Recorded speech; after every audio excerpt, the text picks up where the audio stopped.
All right, guys, today I'm talking to Gabriel Shahin, founder of Falcon Wealth Planning, the author of the Amazon bestseller, How the Rich Get Richer. Today, we are breaking down the top wealth building strategies by net worth. So we'll be looking at under 100K, 100K to 500K, 500K to 1 million, and 1 million and above. Gabriel, let's start. Let's start with under 100K, just for everyone listening. And we'll work our way up to 1 million. So what are the top wealth building strategies for under 100K? And thanks for being here.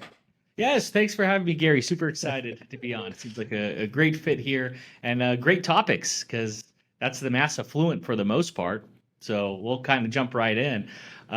For those under $100,000 of income, I think that's really a big piece here. Is depending on if they're married or single, right? They could be in relatively one of the lowest tax brackets, and for that reason, sometimes to save money in taxes, you have to take one step back for infinite steps forward. What does that mean? So utilizing tax-free saving vehicles such as a Roth IRA ends up being a really big investment tool. It really also is a big tax savings tool. Now, how is it a tax savings if you're not getting a tax benefit? Is because the growth is tax-free.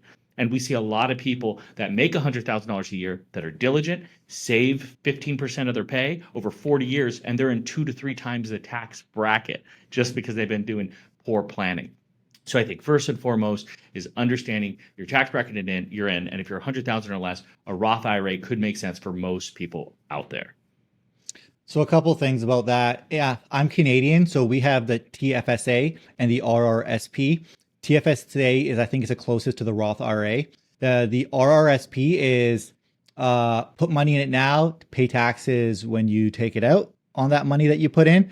TFSA is pay taxes now, but pay no taxes on anything when you take it out, right? So that's how it goes. So it grows tax free. Same thing as our traditional and Roth IRA concept. And so for those who are making less income, it doesn't make sense to take the tax benefit today, especially because look how smart the government is. I mean, truly, they're giving you a write-off today, but all that future growth, they're going to tax you later. So by forfeiting that and allowing for tax-free, of course, assuming you're investing it properly, that could be by far it's some of the biggest tools. And also, here's where sometimes I see people mess up. So you can only put a certain amount into the tax-free retirement accounts. They have limitations. But for people who have a way to save more, whether they sold a house and have some inflow of money or they get money from parents, whatever it may be, utilizing just a normal brokerage after-tax investment account.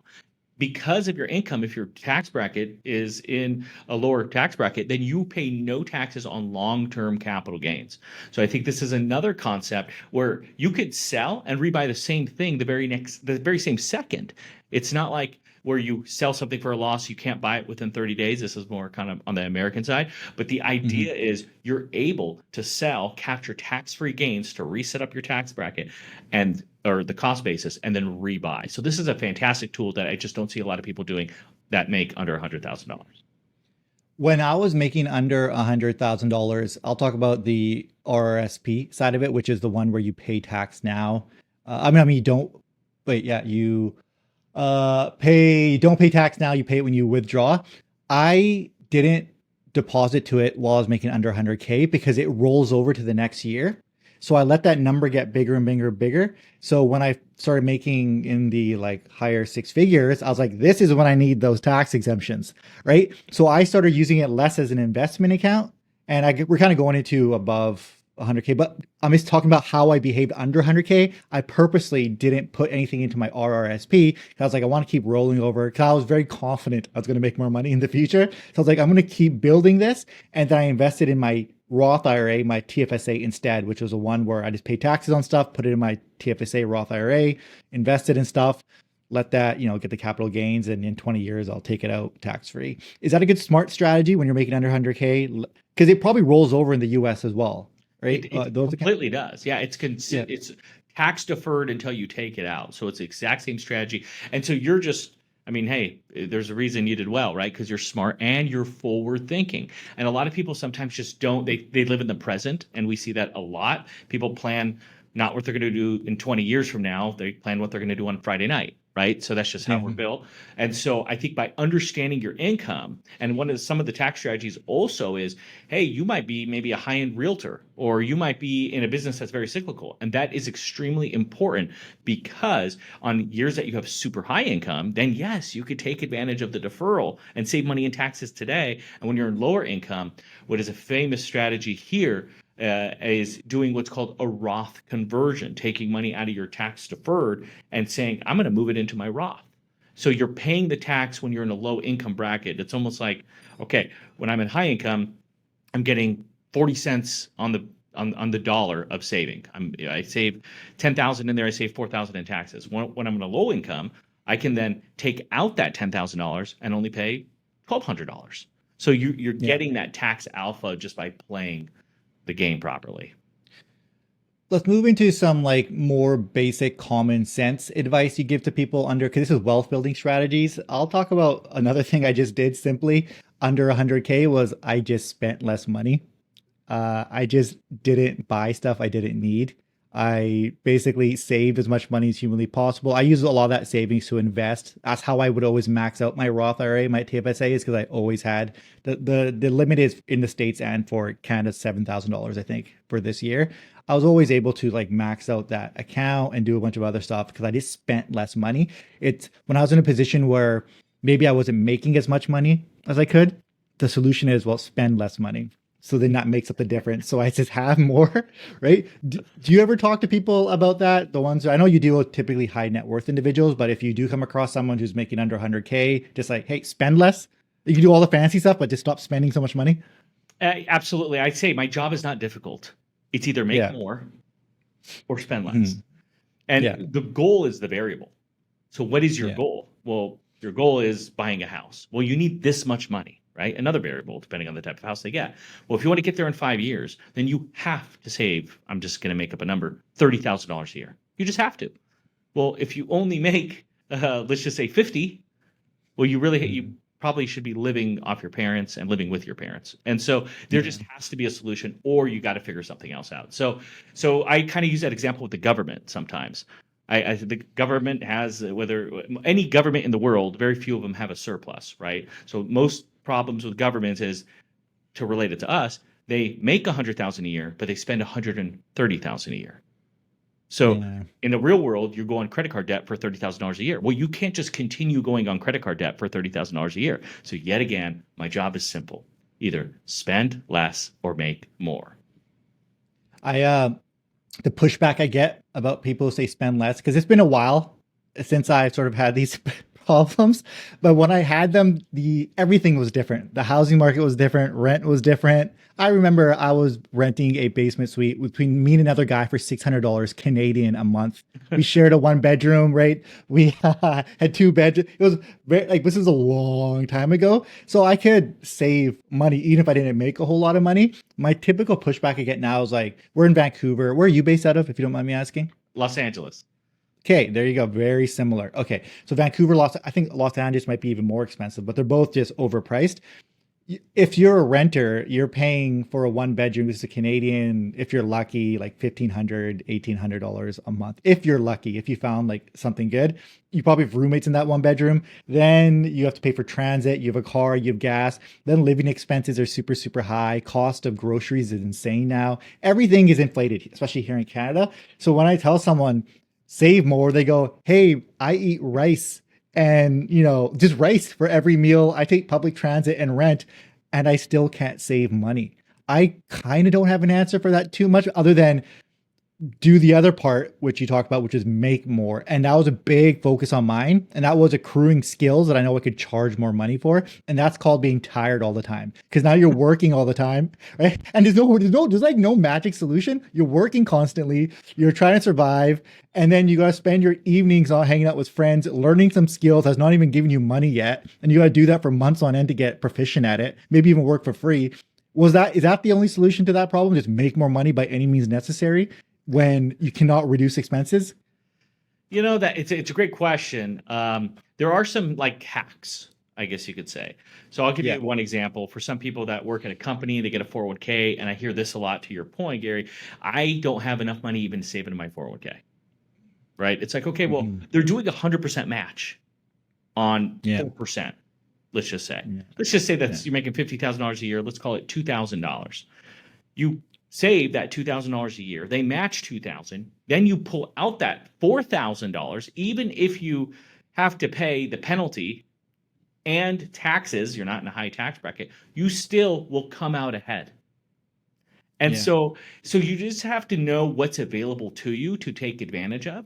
Also, some people just are uncomfortable with taking advantage of maybe some lower income. This is more people 50,000 and less, some lower income benefits, such as sometimes utility companies gives you discounts, sometimes your internet companies gives you discounts. And so by utilizing some of these mechanisms, it's just yet again, people aren't fully aware of the resources because maybe they come from a Yeah. family that never utilized them.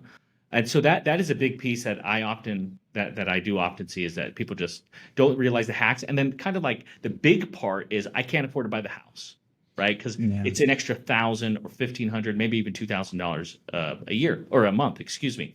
Well, it's like you have to look at it a few different ways. That house payment, that mortgage, is a write-off for a majority of people. Now, number one, it's a write-off. Number two, well, part of that payment is a principal buy down.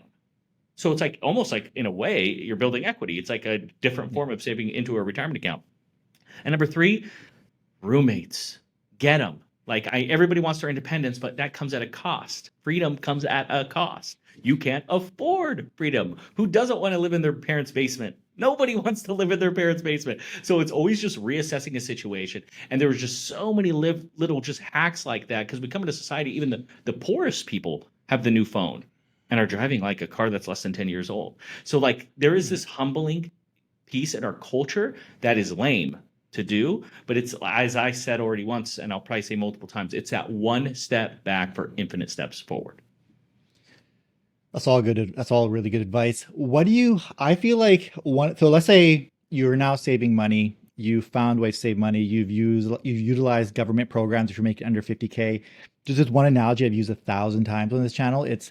When I realized if I kept working at McDonald's, because I worked at McDonald's when I was 16 years old, if I just kept working there and I invested in the S&P 500, I'm 39 now, I'd have millions. If I just maxed out my tax-free accounts, right? And I just kept depositing into VLO, which is a Vanguard S&P fund. And I could just kept working at McDonald's and learned and been like a millionaire just purely off of that. I've done so much work and effort in the last 20 years, and I could have just negated all that and just worked at McDonald's. Is the greatest, if you have all those things, right? You need an emergency fund, you need to be financially responsible. We're talking to you who knows all about financial planning. You got all those ducks in a row. Is just simply leveraging tax advantage accounts, investing in the S&P 500 via an ETF or something, like one simple thing. Is that one of the smartest long-term strategies for wealth for anyone who's making under 50K, under 100K? It's just like, just do that one simple thing and you don't have to worry about retirement at 65. You just know in the back of your head that thing's set up for you if you just do that one thing every year. Is it that? It's that simple. I mean, you literally hit it. Albert Einstein calls compound interest the eighth wonder of the world. Like starting early gives you higher ramp up for when you Yeah. actually need the money. I think that is probably the biggest overlooked thing because all you see is what's happening with Bitcoin. You see what's happening with some of these big stocks that are going up from Nvidia to Palantir to all these things that are going 1,000+% returns in a couple of years. And it's skewed, it's ruined, it's scarred the experience of money making consistently. Warren Buffett gets asked, your investment philosophy is so simple. How come more people don't do what you do? His response is nobody wants to get rich slowly. And Yeah. that is so important. You like hear that. And now people are like, hey, you got 10 to 15% a year. And they're saying, oh, that's crap. And so they do Yeah. an option strategy that makes them 200, 300, 500, 1,000% in 3 months. It's like, so it's devalued the importance and respect of money. So starting early is crucial. I'll take it a step further. I just had this conversation with a client, let's call it 2 months ago. USC, University of Southern California, is now over $100,000 a year, not including housing, for an undergraduate degree. And so I like lost my mind, right? Mhm. My wife went to USC, God bless her. And so we're talking $100,000 a year. Let's just keep it simple. That's 400,000 a year from 18 to 22. Now, this was a couple months ago. So I just thought to myself, let's put that in the stock market. Let's not say 10%, even though the stock market did over that for the past 70 years or more, or even 30 years or whatever. Let's now do that over a 40-year period at 8% return, 20% less on the average. It came out to like $8 million. And Yeah. I'm like, what the hell? Why are you even go to school? And I'm like, I refuse. So I was always like, yeah, let's have our kids go to USC. But now I'm like, absolutely not for what you just Yeah. said. Parents can now put that 100,000 a year, 400,000, let that puppy ride, and it's going to be multiple millions of dollars. That's that argument, or that logic has been made for a couple things. So we talked about, buying a home, and you said you're buying into it, you're slowly paying it off. But and there's that influencer guy, Ramit Sethi. He's a brown guy. He's an Indian dude. Like Oh yeah, he, he's great. all he ever talks about is like, I rent and I invest. He's like, it's my expenses are cheaper by renting. I'm not tied down because like I own a house and stuff. I'm looking for more stuff. Like there are costs associated with it, but I'm in a different circumstance. I bought a house when it was worth a tenth of the price that it is now, right? So it actually made sense financially. I was like, oh yeah, but I'm struggling now to even like, I have the income, but I'm like, I'm not moving it. I go, this is such a bad investment. Like I don't, it hurts if I go like, why would I do this? Like I'm gonna break even at best for 30 years, for the next 30 years on this thing. But I have kids, so I'm like, oh, I kind of want to get my kids a home. That's the only reason. I actually made it's not even a financial decision. I just want to make sure my kids have something, because in 30 years they won't be able to buy anything, no matter how much money they make. So I'm like, how about I just lock it in now, so then they're okay and they have an asset. That's like the only reason why I'm doing it. So it's not financial. But his argument, and I'm just, if people aren't familiar with him, is, hey, it's a lot cheaper just to rent, and then you can live the life you want, invest into the S&P 500, and that money you would have spent on a mortgage, property tax, maintenance, and all that stuff, the gains on that over 30 years is way more than you'd get out of a house. And he's right. He is. It's the current market valuations and everything. He's technically right, unless something happens in the markets. So what do you say? Like, that's why I feel like someone who's renting now, they shouldn't feel so, oh, hopeless. I need a house. It's like, no, rent, live your best life. Just make sure you're investing. So when you're 65, you could buy a house then if you really want to, but you probably don't care. You probably just want to travel the world with all your millions of dollars, your $8 million that you just kept investing, right? It's a cultural thing, I think, at this point, unless you find a Another wicked. thing, definitely cultural. Uh, How much? yeah. I think really from the biggest piece of that is absolutely right. In 2023, 4, and 5, the price, the index, the affordability index, when you look at rent to owning, does not make sense to own. And then there's like certain layers of that. I had this conversation, I forgot with who, on a similar forum. It was with Ty Lopez, actually. He has $100 million house paying $1 million or $100,000 a month. And Yeah. so like the property tax alone on that house is $100,000 a month if he were to buy it. So it's just Yeah. certain aspects of where you live, and there's certain places where there's laws in place where property tax is limited, where you might have a $5 million house that would be $5,000 a month in property tax. If you were to own it, it's only being rented for $8,000 to $10,000 a month. Well, if that Yeah. doesn't even include the cost to purchase it. But I do think there are variables. Just I'm not, because then here you have somebody in a different part of the U.S. or Canada where it's still $175,000 to buy. And Yeah. so there are like different pieces to that. Plus, like rent, historically speaking, does go up a little bit. A mortgage stays flat, including the benefits, including the principal buy down. Like there are, to what your point, and there is a cultural piece to it, for sure, because you get to touch it, see it, feel it, and your asset isn't like this digital presence of a stock that you might own or an index. And so I get all that logic, but the only other piece to that is over time, two things happen. The payment gets more and more easy, which is why you talk to people 5 years ago, you can't rent for that, as cheap as the mortgage is. And then number two, eventually the mortgage does go away. Yeah. So it's not forever. And so True. there are some like pieces to this that make sense. But today it's hard to make the justification that everybody should buy a home, and to feeling a sense of I'm defeated because I can't is completely incorrect. So I do agree with that premise completely. I remember when I was making under 100K, even when I was making under 50K, my main goal in life, and it's still my main goal, is to have my finances set up in a way where I'm never thinking or worried about money. That was the ultimate goal. It's because money is the ultimate stress. It's like people go like, money doesn't buy you happiness. Yeah, it does. It does. It buys you. It buys you. They're lying to you. It's just like a rich guy telling you, "Don't bother me," but it does. It gives you. It's me if you're breaking up with somebody. Yeah. Yes, but it legitimately does. And even though I run a finance channel, I don't think about money that much. I'm obsessed with it in the way where I'm obsessed because I don't want to think about it. I don't want to worry about it. I want to go live my life. I got other stuff I got to worry about, building a business, raising a family, all this other stuff. I don't want to be worried about covering my bills. So under 100K, there's a couple of things there. Like we talk about financial responsibility, right? Not buying stuff you can't afford, making sure your rent is paid. Big part of why for buying a home right now, if you're going to buy it in like Vancouver, Los Angeles, it's like, do you want to have that stress? If a mortgage every month happens, if you lose your job, if you're living, you're going to be just covering your mortgage no matter what. Even if you have a rental suite, unless if you're making that amount, you're barely scraping by. Even if you have dual income, it's like, do you want to inherit that? That's why I kind of go, maybe rent's a good option, unless, and you mentioned this before, you buy outside of those markets because it's not expensive everywhere. I'm looking at interior Canada for my other property. I'm like, oh, maybe I'll just have a rental property there because it makes sense there. And I think people do have options there. So, and that's going to kind of move into the next category. We're going to 100K to 500K.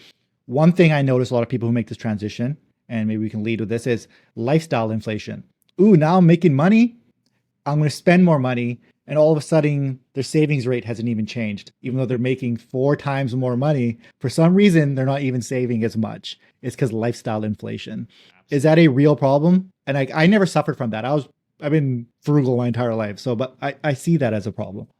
Yeah, you want the nicer car. You go from an E class to an S class. You want a bigger house. Your lifestyle, and Oprah says it perfectly. You could see the quality of life that changes by the towels that go from Target to maybe I don't even know the stores because I'm like you, right? Yeah, I just dry my hands. I don't care, right? And so yeah, yeah, and then you see that also with the mega wealthy, with the Zuckerbergs and the base, like they don't really have like super nice things, at least that we can see yeah. from materialistic point of view. So, but it is real. And so because it's also the most unique tax bracket, this is considered the mass affluent. This is where majority of the financial professionals who they're helping, people who make between 100 to 500,000. These are the people that are saving. These are the people that are utilizing their savings accounts. These are the people that know they can achieve their goals. And some of them need help to adjust certain things to get there faster. Everybody's ultimate goal is what you said earlier, Gary. They don't want to have to, and I'm just going to tweak it a little bit. They don't want to work because they have to. They want to work because they want to. And Mhm. who doesn't want that? You kind of like say that out loud, and it's like, yeah, I want that too. So they want to try to expedite that. So by keeping that right mentality of not expediting your lifestyle is huge. So how do you do that? Well, I'll give you an example. So one of the biggest tips I have is, well, when you do get a raise, whether it's 10% raise or 100% raise, assuming they're self-employed or whatever it may be, take 50% of that and save it. Like if Mhm. you get a raise of from 100,000 to 110, you don't have that $10,000. So don't tell me you can't afford it. So before it even kicks in, save 50% of that into your retirement account at work. Yeah. And so just like simple concepts where you save first and spend second. The 100,000 to 500,000 is such a crucial piece because now it's like, which type of planning a retirement account do I do? Do I do the tax deferred or the tax free? Do you pay it up front or do you get it on the back end? This is crucial because it depends on the situation. So it's very sensitive, and there's a reason so much attention is to these people because the conversations that you have and the execution you do today for people like us that I'm 40, you're 39, imagine what that looks like in 10, 20, 25 years. Like we're talking a little tweak can be tens of thousands, if not hundreds of thousands, if not millions. And so it is absolutely crucial that you understand your situation. And here's the kind of the variable and where it will be in the future. And nobody has a crystal ball, but like, let's be real here. If you're having this conversation, because 100 to 500,000, we're talking about income, not people, right? We're not talking about a 57-year-old. We could be talking about a 27-year-old. So a Mhm. 27-year-old is going to should have a higher income potential in the future. So that's where you really have to start looking. And are you an engineer at NASA or at SpaceX where they give you stock options? Like you have to really start thinking about your situation. And this is why sometimes an outside perspective really helps put it into perspective and say, hey, from our experience, you don't have 100,000. It's probably going to be 1.5 million, assuming you don't save one more penny. Oh, wow. Um, when it comes to those tax advantage accounts like ours or RRSP, I always wait till the end of the year before I start contributing to that because I'm trying to figure out how to get my taxes as low as possible. Is that a common strategy with people to be like, all right, cool, what does it look like? Or do some people just like front load it every year, just max out right off the bat?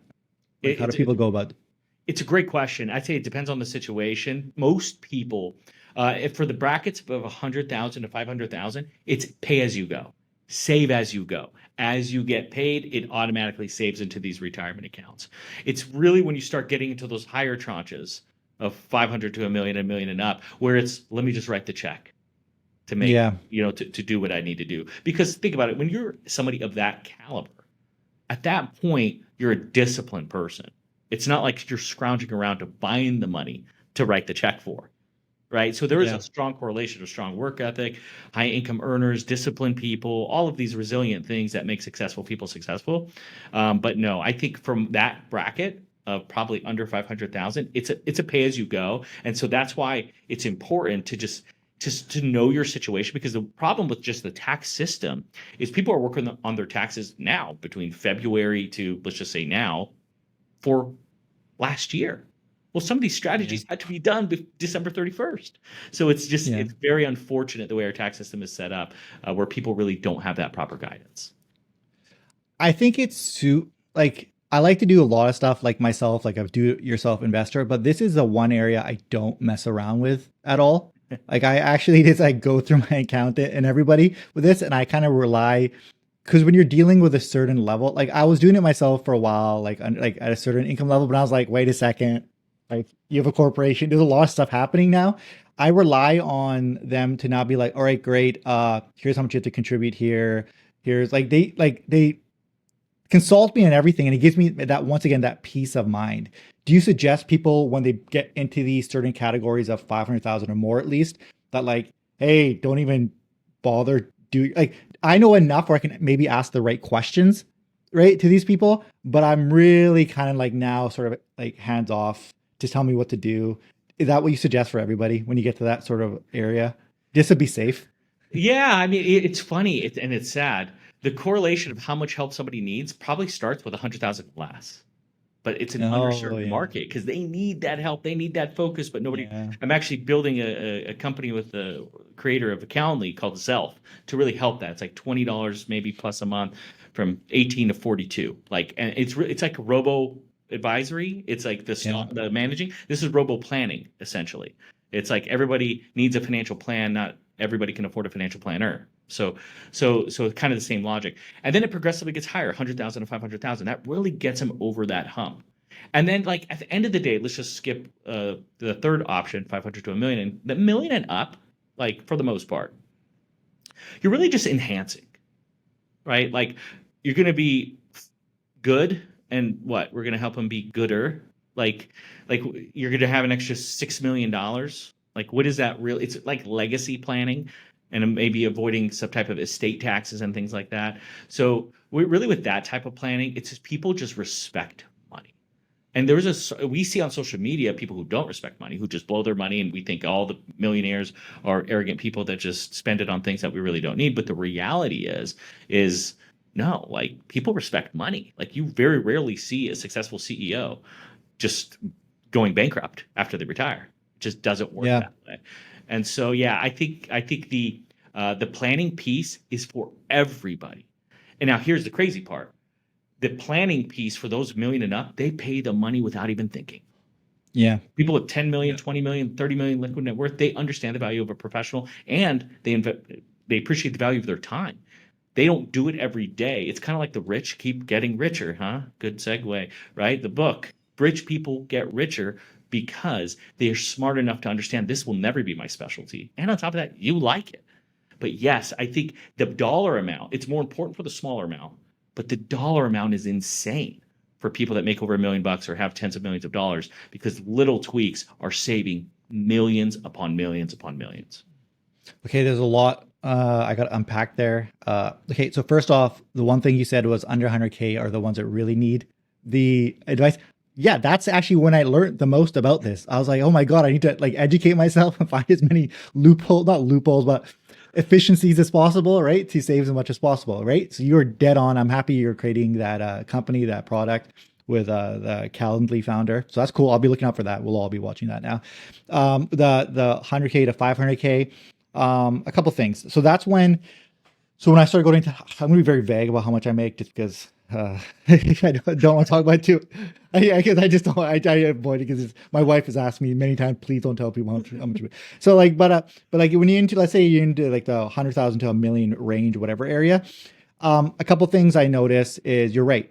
You just pay for it. Like, hey, professional guy, please just do this thing that we know you're reputable. Handle it because the small tweaks make a huge thing. And when I talked about lifestyle inflation, the one thing I started doing is time. I will pay whatever is necessary to save time. That's where my money goes. It's because you start doing a thing where you start understanding how much your hour is worth. Like Gabriel's talking to me, we're talking pro bono, talking to each other, but I understand his hour of time is quite a bit, right? And I'm just getting it. Like that's why I'm very happy you're here talking to me. This is very valuable stuff, right? It's very expensive. Well, I'm not going to understand, but you're highly valued individual, is what I'm saying. So but your hour's worth something, and that's how I look at myself. I go like, gosh, darn it, I'm worth this much. So if I can do anything to alleviate that time that costs less than what I cost an hour, I'll do. If as simple things as like I don't go to the grocery store anymore. People just drop off groceries, stuff like that. Sometimes ordering out is just cheaper than spending the time if I have to cook. Stuff there's like weird little things I do like that where efficient my life gets more and more efficient, so I can spend more time doing stuff like this, which actually moves the needle more as well, which increases wealth as well. So it's like it's actually more profitable for me to do those things that seem less efficient or expensive. Like that's kind of where my brain shifted. And a second thing, and I'll have you comment on that, is I know the biggest jump in wealth for me is when I went from employee to owner. Is that a common theme with people? Absolutely. The first part of that conversation or that statement is you can't afford to be cheap. Mhm. Like it comes to a point you just can't afford it, right? You get Yeah. that cheap IKEA furniture, 4 years later, you're gonna have to replace it and keep replacing it. Like versus just Yeah. get something that's gonna last you 20 years. So it's like that in everything. You think it's expensive to hire a professional? Try hiring it or doing it yourself as an amateur. You'll see what expensive is, right? So the same logic, I think that's a proper way to think about it. And there's a reason, like, let's just start looking at the psychology of high income earners, whatever that is in whoever's listening's opinion. They have a different way of thinking. They value time as well. So it's like the smarter you are, the more successful you are, right? And the easier it is to explain, and the more they realize nothing is free. And if it's too good to be true, it probably is. So like these core concepts that we all know is one thing, execution, understanding and execution is another. So yes, and when you look at time, man, I mean that's another thing. Like high income earners just value time. Time is the biggest asset, right? We grow up saying time is money, but quite frankly, no matter how much money you have, you can never buy time. To a point, that's where self-employment comes. Some would say hiring an assistant, you bought time. Hmm. I would say, well, hey, I used to meet with clients. Now I have 30 advisors. They're meeting with clients on my behalf. I just bought time. Some may say that. And with the mindset of those high income earners, they start thinking to themselves, if they have the know how, if they have the hunger, if they have the dedication, all these things that we always hear of people being successful, and they have the vision of what they're going to do on day one, well, yeah, naturally, it makes sense to be self-employed. I kind of did the same analysis myself. I'm saying, okay, this is how much I make. Well, how much are they making? And so the idea came because I knew how to do it because I was comfortable with the risk. Starting off, you're not going to make money on day one. So as long as you have that like understanding, yeah, because everything is about risk versus reward. Going to a job 9 to 5, it's low risk. There's still risk, but it's also relatively consistent reward versus having a job where you're working 80 hours a week for 2, 3 years, not making any money. That's high risk. And hopefully that's why we do it, high reward. But because we had that vision and we know just kind of what you said earlier, and I'm sure other people listening are saying too, is we know we're going to make more money later because obviously there's a goal. Whether you're going to have more Hmm. users, whether you're going to have more viewers, whether you're going to have more people buying or subscribing or whatever the case is, why do it if you're not going to have that? So you have to have that goal and understanding. But absolutely, unlimited income potential is guaranteed on a self-employment level. There's a few positions like sales positions out there that you may have unlimited pay, but there's a strong correlation with that. It's typically those high income earners, those overachievers, those visionaries that once they go self-employed, It's just a very very normal thing, and it still relates to time is money. Everything is time is money, right? Everything. And so then, for example, a few clients that are billionaires, and I bet you it's like the salesperson's like pitch, okay, to say this because I've heard this from almost all of them that fly private. And I'm like, dude, it makes no sense. Like, help me understand why I would ever fly private. It's like, listen, I have to be here. Like Taylor Swift has to be at that concert in in 22 hours. She has Yeah, to, yeah. or she loses $10 million. Like, and so all of them have said to me, all of them, it's insane that I bought a time machine.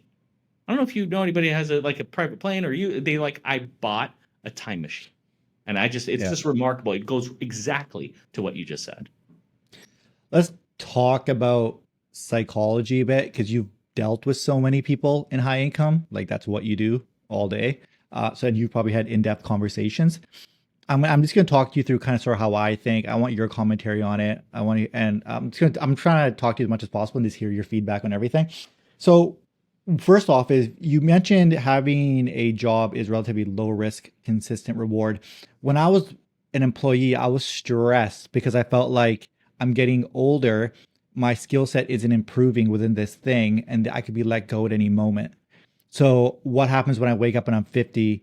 I get fired because they don't corporations didn't. I work for corporations. They could care less about me. They're just happy when you're doing a good job. You pat on the back, and then they'll let you go as soon as something bad happens. And I was like, what happens if I'm 50?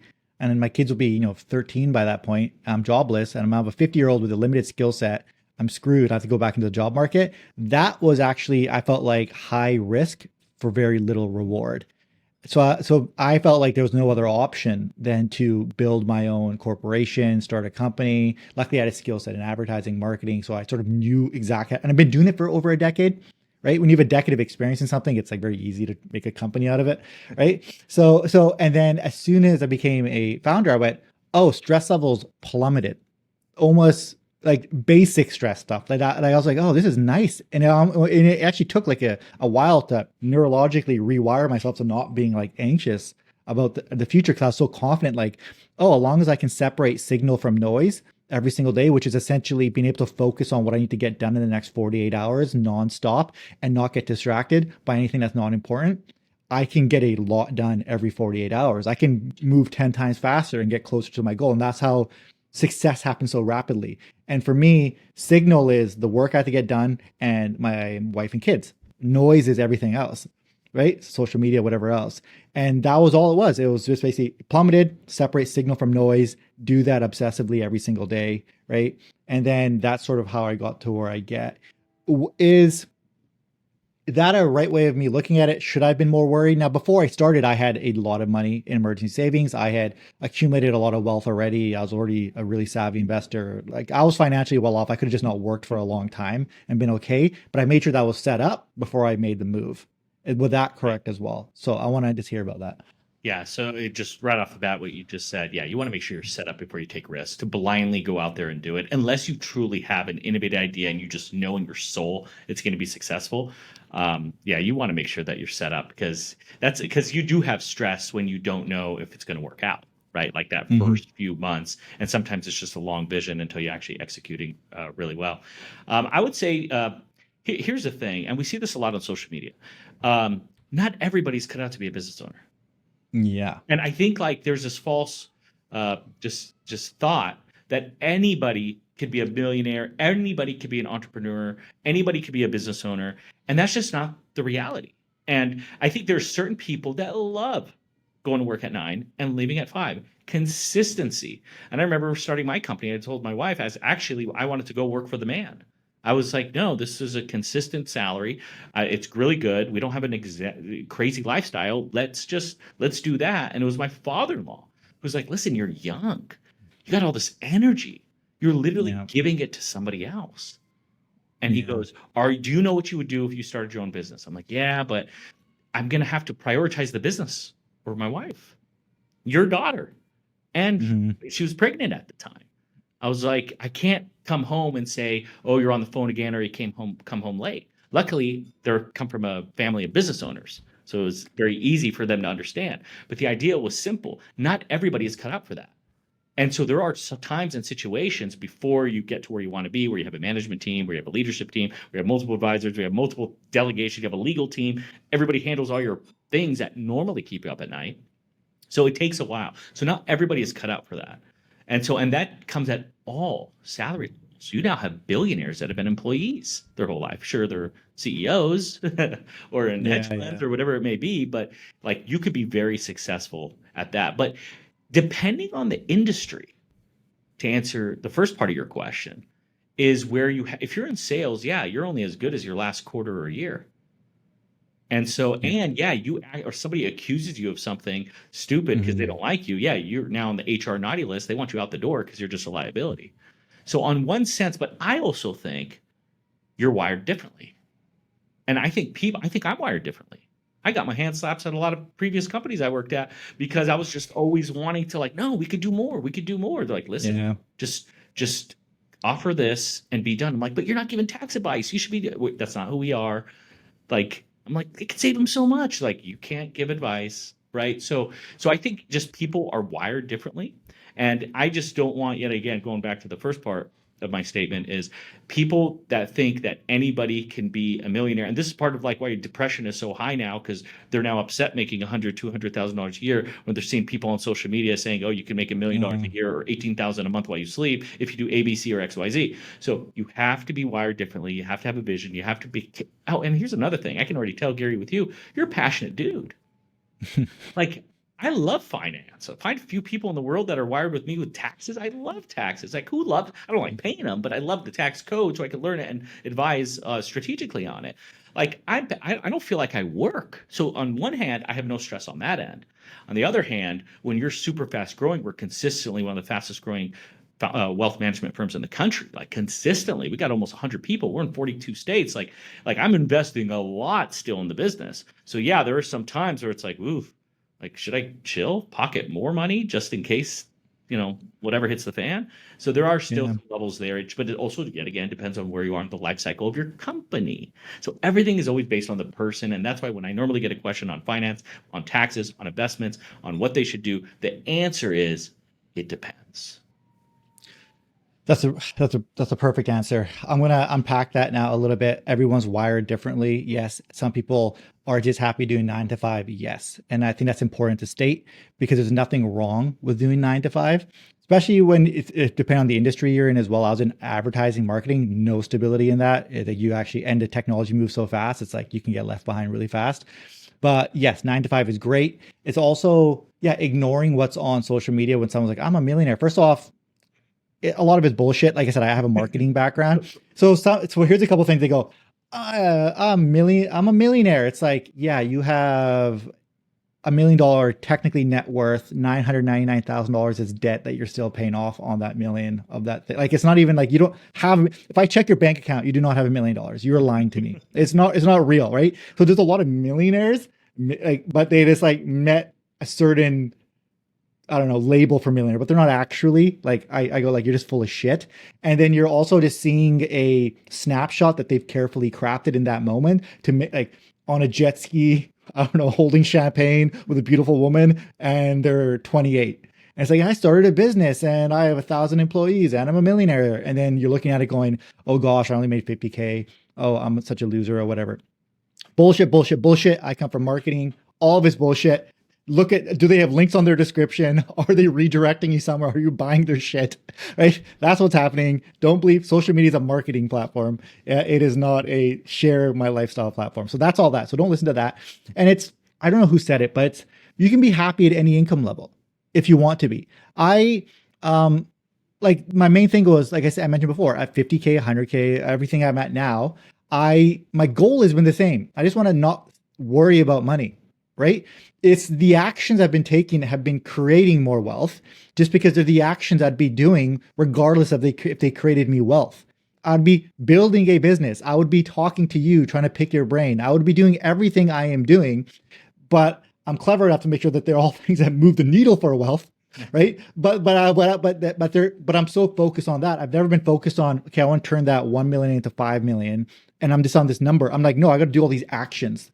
that move the needle. I'm focused on the actions to get me somewhere and making sure my financial planning is set up in a way where I'm not worried about income and money so I can focus on them. Like I said, separating signal from noise. And what's noise? Being stressed out financially. So when I was, and by the way, guys, I've worked minimum wage jobs. My first job was McDonald's. And by the way, I didn't make good money for a long time. I grinded it out. I'm not a handout story. I'm of moderate intelligence. I'm proof that if you're an average dude, you can basically do whatever you want as long as you apply attrition, which is you just last the longest, and you have a high tolerance for stress and failure. So if you can just be stressed out for a long enough period, fail relentlessly in front of people for a long enough time, over and over and over and over and over again, and not get discouraged, you can get from a guy making minimum wage to where I'm at right now.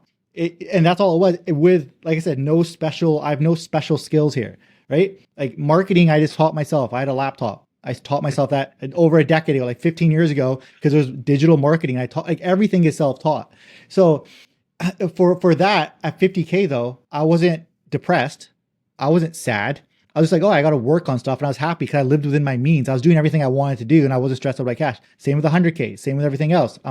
The happiness level my happiness has only ever changed from non-financial reasons, getting married, having children, all that stuff. I love that. Right?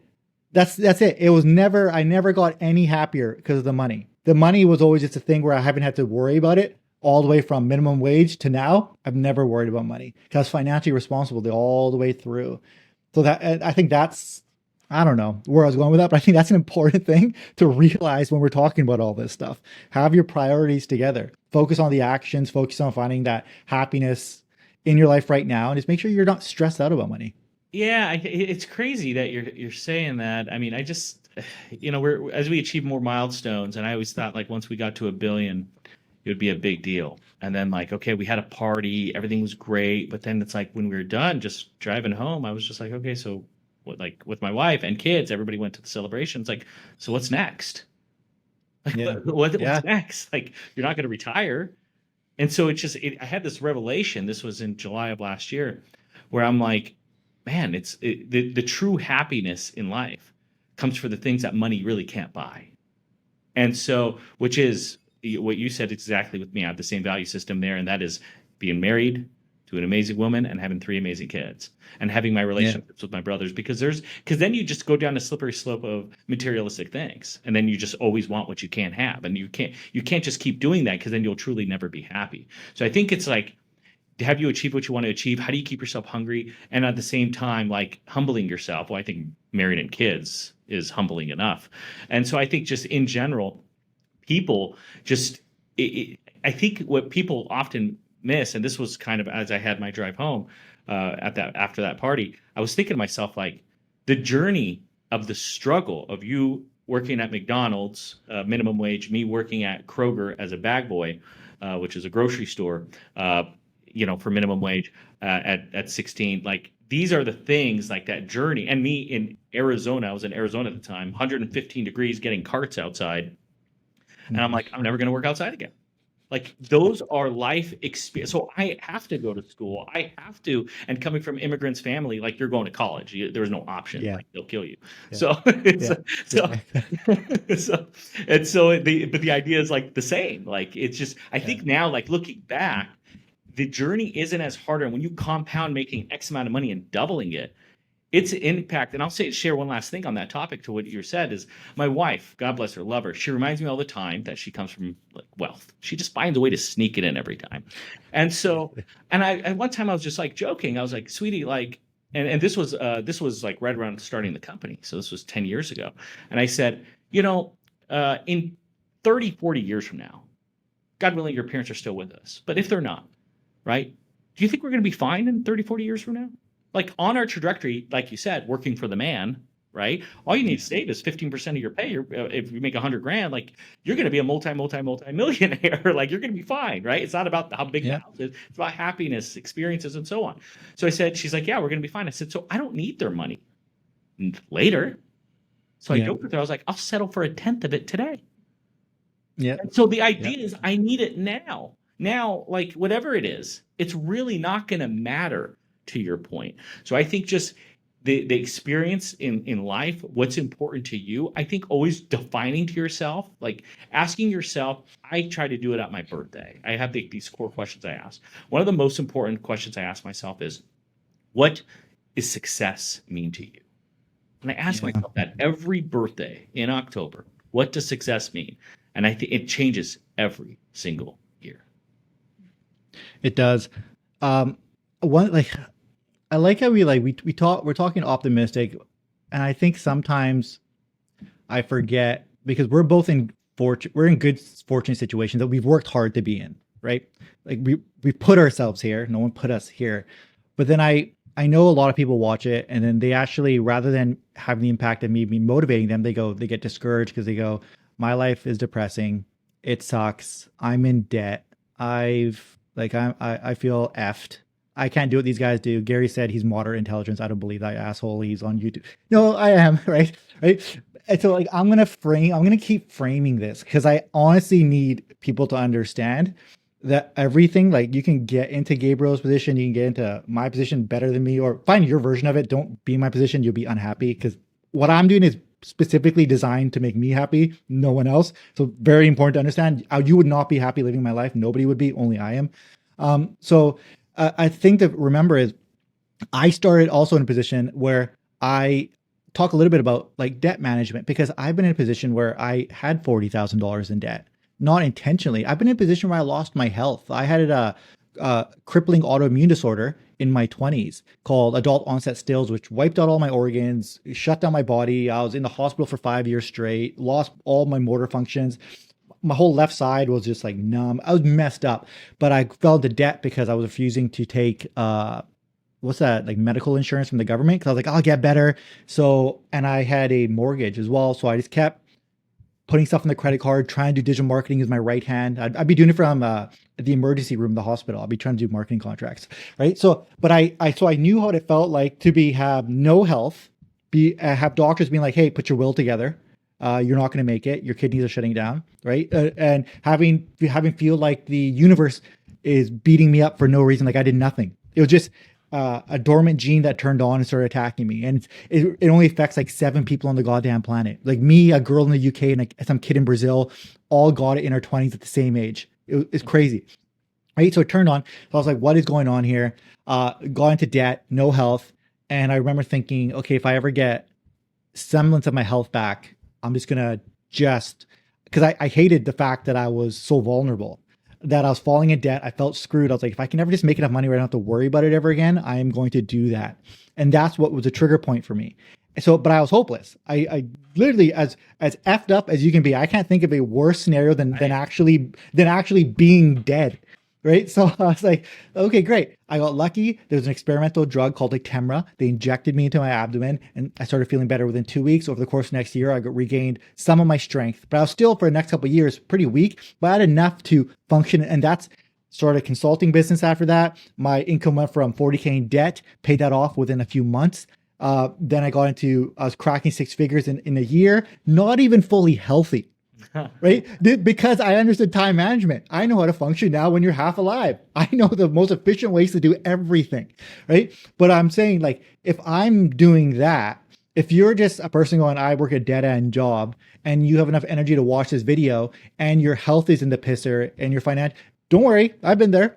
I was watching YouTube videos to motivate myself when my health in the pisser, but I just got it. As soon as I got any little bit of energy, I started working towards my goal and chipping away at it. And I built up a lot of my skill set while I was sick in those 5 years, getting better at marketing, if I was conscious for a couple hours, I'd watch a video on how to do Google ads, stuff like that. I got really good at it during this period.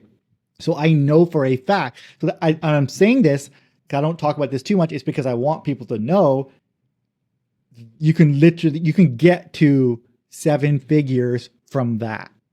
Like, that can go to that.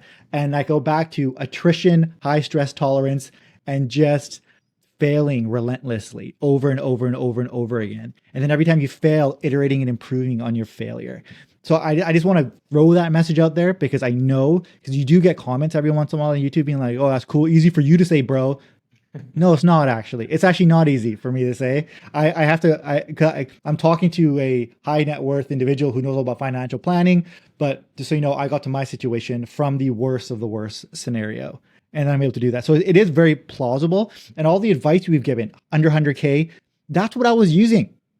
Everything you talked about, I was just saying what you did. I was just following all that. It's nice to hear a professional go like validate it, like you're doing the right stuff, right? But that's where it's at. So that's, I guess my message for that is like, whoever is watching this, you're fine. Just follow the steps that Gabriel's been outlining, and you can get into under 100K if you really want to. If you feel like it, you can get into 100 to 500K, but it's not necessary for your happiness as well. It just like live within your means. You'll be fine. Yeah, and I think just you're such a passionate person. You're such a genuine person, and I think just you also obviously you cared about what you did. You respected the job. You obviously have some passion for marketing and advertising and so on. Because I just can't imagine an attorney who just listened to their parents become an attorney, who has zero passion for it, that's in the hospital reviewing depositions. Yeah. Like, you know Yeah. what I Yeah. mean? Like, so it is a mindset, and there is some truth Yeah. to it of just do what you love. And there's nothing wrong with like, okay, there's some really good jobs that are plumbers out there. They can get pension systems through that. Heck, you could go on your own and do very well as a plumber, but nobody dreams and wakes up to be a plumber.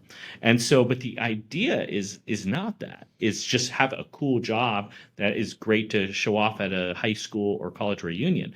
The idea is what is something that you're good at that you have a passion for? And for most people out there, I think it's fair to say it's some form of helping people. You find some motivation in that. Obviously, for mine, it's pretty clear. For a medical doctor, it's pretty clear. But getting your mind right for someone in advertising, you're helping people. You're creating a message to try to get people to come in and have this product that's useful. It's easy to be a great salesperson when you have a great product to sell. It's really easy to create a marketing and digital marketing campaign for something that sells itself. You just have to put it out there. You have to do proper distribution. And so it's just, so everything to me always comes down to the person. And we kind of said that earlier where you're just wired differently. I think it's so many times. And my dad told me this I remember played a lot of sports, messed up my left ankle, missed out the season, a very important season for me that probably could have helped me get a scholarship. He's like, listen, there's somebody in the hospital right now that's not going to wake up tomorrow. Like, and I remember him telling me that I'm like 16, maybe 17 at the time. He's like, they're not going to wake up tomorrow. And so it's like you start like putting life into context, and like you were on the brink of that, Gary, right? So you kind of like naturally fell into that. And people do have these deciding moments in their life that really just are they're defining moments. And so like and there are some people I've always, for me, nothing's really come easy, but I've always just been a very hard worker and been blessed with and blessed sometimes just being, I wouldn't say the smartest person in the room, but just the hardest worker in the room. That's what I'm trying to articulate here. Always the hardest worker in the room. And so for me, there was like no doubt. People who knew me young, they're like, yeah, listen, dude, if you get your mind to something, you're going to achieve it just because I refuse to lose. And so, but I think everybody just has to find something. So there are people that are wired that way, right? Which is why a 5'10", me being classified as a Caucasian male did really well at basketball because I just refused to lose, right? I'm crazy. But there's also another subset of people. I'm just so passionate, dude. We could talk about the Lakers. We could talk about Canadian soccer. We could talk about anything. And as long as I have an opinion on it, I'm going to be pretty passionate. And there's a subset of people that you just want to make sure that you can go ahead and just have that goal, have that focus, and you can achieve some of your goals. And I think that's literally it. And you're blessed to be wired in a certain way where you can do that. Let's talk a little bit about possible ways for people to increase their income outside of because there's some common ways to do it. This will apply to people under 100K because I just feel like there's going to be like a lot of people under 100K watching this. So easiest way would be, and we're not going to go like, hey, start a corporation like I did or something. It's that you can try to get a raise, right? At your company, that's the standard one, right? Petition for that. What do you think about doing like a sole proprietorship type thing, having a side gig? Because everyone is pretty good at something that's a hobby of some sort. And then some people spend a lot of time on their hobby. But the one thing people never think about, and maybe because they come from an advertising background, I'm always thinking of how to monetize everything I do. Like I just took a sip of coffee, and don't be surprised if I release my own coffee brand in the future. Right. So like everything has to be monetized. So I always am baffled where I'll see someone who's a skilled artist, they do paintings, or someone who's a craftsman, they do like woodworking, or just like all these random skills. I go, why don't they just start an Instagram, promote this stuff, throw up a Shopify link, and just start making couple $100 extra a month or $1,000 extra a month. It's like that little step. And then so many people just don't do that. I feel like that's the easiest path to, because technology has made it so easy to start a side gig. That I feel like that's the easiest way to make more money now. I've seen people not even just throw $100 on Google or Instagram or Yelp to just drive more traffic. So yet again, I think people are just wired differently. Some people are just, hey, I'm comfortable where I'm at. And so, but I think there are just so many other things that they can do that I don't know why they don't, like, especially for people that are in, I don't want to call it dire need, or maybe just somebody who needs to achieve something by the end of the year, whatever the case may be from a dollar point of view. It's like, hey, there's a lot of things in this gig economy. If you're a professional, you can get on Fiverr or Upwork. There's Uber or Lyft for maybe lower skill. Like there are ways you can always find a way to make money. And so versus something just on social media and so on, some people kind of get intimidated. Some people get intimidated just being out there. Think about it, somebody critiquing you, because for every 2 people that love you, there's probably 2 people that hate you. And so, that could be a difficult thing to swallow, especially in a society that everybody got super sensitive after COVID. Maybe it was the vax, I don't know. But the idea is just like, find something. If you need to make extra money, find a way to make money. I saw somebody have their kids outside of a stadium sell water bottles. Did you know they made $700 in a day selling water bottles? I believe it. Like it's $1 per, right? Or $2. I don't know what it was. Let's assume $2 per. And there's 85,000 people there in a hot Southern California day in the summer. Like $700. Like that's crazy. I don't know if that's what they net or gross because you still have to pay for the bottles. But like this is kind of what we're talking about. Like just get out there and grind it. And I think that's something just, people have gotten comfortable. People have gotten lazy and people have gotten like, do I really need to do that? And I think once you realize you need to, like $40,000 in credit card debt, like I think once you realize that, like I have no option, I think that's the part. And people just are uncomfortable. And this is a part in the book where I say, and it's literally saying rich people are comfortable being uncomfortable. And that's a big chapter. Okay, let's talk about the book. That's a good segue. How the rich get richer. Rich people are uncomfortable, are comfortably uncomfortable. I have talked to my wife about this. She's like, you're the most comfortable guy in the most awkward, uncomfortable situations. You put yourself in these weird situations where you know nothing about what you're doing. Like, that's like my happy place. That's when I know, I guess subconsciously is when I know I'm doing the right thing. When I'm a little bit like, oh, this is new, this is uncomfortable, I'm figuring this out. I've been alive for 39 years and suddenly I don't know what I'm doing again. It's like when I find myself in those situations and I go and I don't shy, I jump into those because first off, you just feel alive. You feel like you're not stagnant in life. When you get too like, oh, you're doing the same thing every day, you're like, wait a second, have I just put pause on my life for a couple seconds here? Like what's going on? It's good to freeze time and enjoy it. But I get that from watching my kids play. That's when I want to freeze time. I go, oh, and then it hurts, and you get sad inside. You go, oh, like it hurts actually. But like when it does, it really hurts a lot. And then, but like when it's like stuff like this, like career wise, what you're like working on, it's like no, you got to constantly do something. I had no experience doing podcasts, talking on camera with people doing interview style. I just started this like 7 weeks ago. I've done like 1 million of these now. I had no idea what I was doing in episode 1 to now. But if you were to watch them back, the progression is like. Every episode, I'm getting better and better at navigating these conversations, but I was uncomfortable, had no idea how to talk to someone for over an hour, and now I'm here. But I only did it because I'm like, well, whatever, let's see what happens, right? And so that's a common thing you see that in like the ultra rich or the rich. It's comfortable in uncomfortable situations. Talk about that. And sort of talk about a couple other sort of key insights that you have in the book. And guys, you can buy the book on Amazon. In the first pinned comment in the description of this video, you're going to see a link to his company, and you're going to see a link to the book. So you can click either one. Okay. But yeah, appreciate that. Talk a little bit about. Yeah. Thank you for that. I'll take a step back, just talking about a big picture, comfortable being uncomfortable. I think just like by human nature, we're hunters. Like you go back just probably thousands of years ago, that's what we're doing. We didn't know what we're going to eat. We didn't know what we're going to do. And so that's a very uncomfortable situation. And I think you actually see this a lot from like first generation immigrant parents, whether it's from Asia, whether it's from India, whether it's from Middle East, whether it's from Africa, wherever it is, you actually see this a lot because it's kind of the same thing. They didn't grow up with that, maybe a first world situation and a comfortable situation. So because it wasn't comfortable, it was uncomfortable and they got to figure it out, right? And they picked up, left, every story is the same, $500, $10,000 in their pocket and grew an empire, right? So I think just in general, we have to put ourselves in an uncomfortable situation to achieve success. And I think just something happens to our brain and body when we do that. We figure it out. What are you going to do? Roll over and die if you can't? And I think we need to go over some level of duress in our lives to achieve success. So I've also seen that. And that's why some people take on additional risk because the current state they're in is not enough to fulfill the itch. Hmm. I mean, I even have some personal opinions that I've talked to some medical doctors about and just seeing if there's a correlation. I feel like sometimes the people that are in depression sometimes have some of the most brilliant minds in the world. They just haven't been challenged enough. And so and so the idea of all this comes now relating to the book is rich people are really good at executing whatever is ahead of them because life throws curveballs. Business opportunities arise. You talk to billionaires, how they became a billionaire, their idea or business or whatever it is that they had changed somewhere along the process. I mean, LeBron James is a billionaire. He didn't become a billionaire from basketball. You get what I'm saying? Like every story is different.